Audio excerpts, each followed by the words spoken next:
Low air pressure warning system activate. Wheel are choked, both brake applied, transmission neutral, my truck is safe and secure. Now start the truck.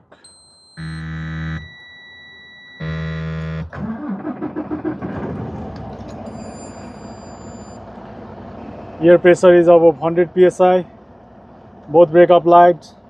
Now I'm going to dump the air pressure until the low air pressure warning system is activated by applying the service brake.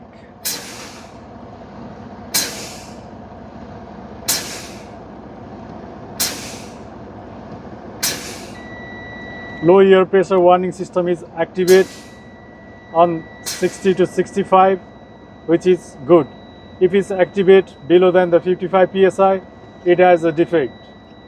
Now I will read the major and minor. Low air warning system fail or system is activated is a major defect. I will write in the logbook, call to the operator, and truck is out of service.